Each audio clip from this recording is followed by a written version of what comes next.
ABN రాధాకృష్ణగా సుప్రసిద్ధుడైన ఈ media అధినేత కులగజ్జికి పర్యాయపదం అనే విషయం తెలిసిందే. అయితే తన భయంకరమైన కమ్మ కులగజ్జితో కళ్ల ముందు పొరలు కప్పుకున్న ఇతగాడు తాను మంచి సలహాలు ఇస్తున్నాను అనే భ్రమల పడి చంద్రబాబు నాయుడు గారికి చచ్చు సలహాలన్నీ ఇస్తూ ఉంటాడు. చివరకు 2019 జనరల్ ఎలక్షన్స్లో టీడీపీ వరస్ట్ పెర్ఫార్మెన్స్కు కారకుల్లో తాను కూడా ఒకడయ్యాడు ఏబిఎన్ రాధాకృష్ణ.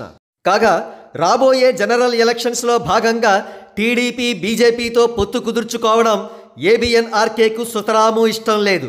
అందుకే తన చెత్త పలుకు అనే శీర్షికలో దేశ ప్రధాని మోడీ గారి గురించి, బీజేపీ నాయకుల గురించి ఇష్టం వచ్చిన ప్రేలాపనలు ప్రేలుతున్నాడు ఈ ఏబిఎన్ ఆర్కే.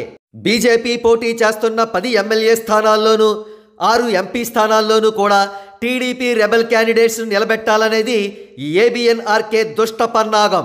అసలు ఏబిఎన్ ఆర్కేకి బీజేపీ అన్నా మోడీ గారన్నా ఎందుకింత కసి? ఆ కసి బీజేపీ మీద మోడీ గారి మీద కాదు, వాస్తవానికి జనసేనాని పవన్ కళ్యాణ్ గారి మీదే ఈ ఏబిఎన్ ఆర్కే అసలు సిసలు కసి. ఈ కసికి కారణం బీజేపీ జనసేన పార్టీతో చేతులు కలిపి చంద్రబాబు నాయుడు గారిని జైలుకు పంపి పవన్ కళ్యాణ్ గారిని సీఎం చేసే అవకాశాలు ఉండడమే. అయితే అలా జరుగుతుందో లేదో ఇప్పుడే చెప్పలేం. కానీ ఏబిఎన్ ఆర్కే, మహావంశీ ఇంకా మరికొన్ని కులగజ్జి మీడియాలు కలిసి చేస్తున్న కుట్రల వల్ల బీజేపీకి తీవ్రమైన ఆగ్రహం కలిగింది.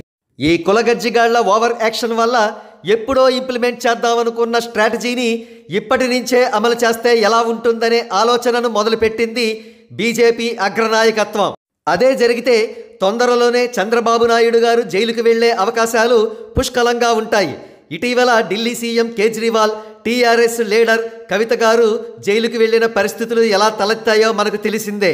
కాబట్టి చెప్పొచ్చేది ఏంటంటే ఏబిఎన్ ఆర్కే లాంటి కులగజ్జిగాళ్లు ఎన్నికలు పూర్తయ్యేంత వరకైనా నోరు మూసుకుని బీజేపీకి సపోర్టు చేయడం మంచిది.